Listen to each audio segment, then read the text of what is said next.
Kelly, and I'm here today with OESD's Embroidery Buzz for the week. Today we're talking about needles, and I could talk on and on and on about needles, but I won't. I'll just give you some highlights of it. So I have this fantastic jumbo needle. I want the machine that this goes in, and Sheldon and I were talking. It's like, can you imagine the bobbin that this machine would have? Yes. All right, so the different parts of the needle. This is the shank, and that's the part that goes into the machine.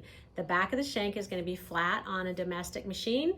Commercial machines are usually round all the way around. So they made it easy for us so we know which way to put the needle in.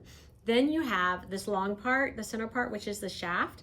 And in the front of the shaft, I don't know if you can see that, but it has this groove in it. And that groove is where the thread actually lays in it. And depending on the size of the needle, that groove will be, and type of needle, that groove will be a different size. So you want to make sure that that thread is seated in that groove nicely to create nice, beautiful stitches. Because if you're using the wrong size needle for the thread or project that you're doing, you could get things like broken threads, you could get loops. There's a lot of things that happen if you're not using the right size needle. You know, I never really realized what the difference was until I actually started working at a sewing machine store. So needles are really important. And then on the back, you have this little part right here, and that's the part where the hook of the bobbin goes across there, so that's why it's flattened out a little bit and catches that thread. And so machines have to be really, really precise to get that, that set in there properly. Then on the front, you have the eye of the needle. So the thread goes through the eye, and depending on what kind of needle it is, it'll have different, maybe a different shape. So the eye of an embroidery needle is more elongated to help with shredding, and the thread's actually a little bit bigger. Also, the eye of an embroidery needle is one size larger, and so that helps with the thread feeding through as well and not breaking and shredding and things like that. One thing about an embroidery needle is the distance from the point to the eye is shorter to make more precise stitches, because you know your embroidery machine is going really fast, and so those stitches have to form really fast. And so that was something I just recently learned, which I thought was really cool. So there's three types of needles. There are sharps, universals, and ballpoints. And so in embroidery, we're mainly using sharps. Now, if you're sewing on a knit, we also have, you know, ballpoint embroidery needles as well. So sharps are for anything that you need a really precise stitch. So in the sharp category is embroidery needles, denim needles, top stitch needles, quilting, and microtex needles. And I'm sure there's some others as well.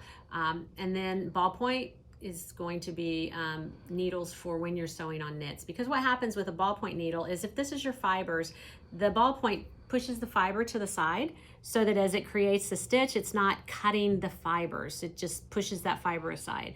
And so, you know, with a knit, it's really important that you don't cut those fibers, because if you've ever had a pair of like stockings or a sweater or something where the fiber gets cut, then you get runners in your sweater or your stockings or something like that. So same thing happens with t-shirts and knit fabrics.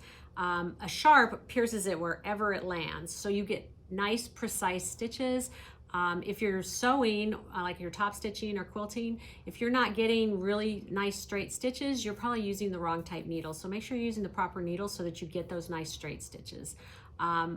We sell organ needles, and we've used them for years and years, and we use them on all our machines. We love them, and they come in they come in the ballpoint and the sharps, and they come in sizes 75, 80, and 90. So oops. So in American terms, that would be like a size 11, 12, and 14, okay? And then the European size is the other. So if you look at a package of needles and it says 7511 or 11/75, it's the same needle, it just has both of those sizes on it. We also carry titanium needles, which we love, Sheldon's favorite needles.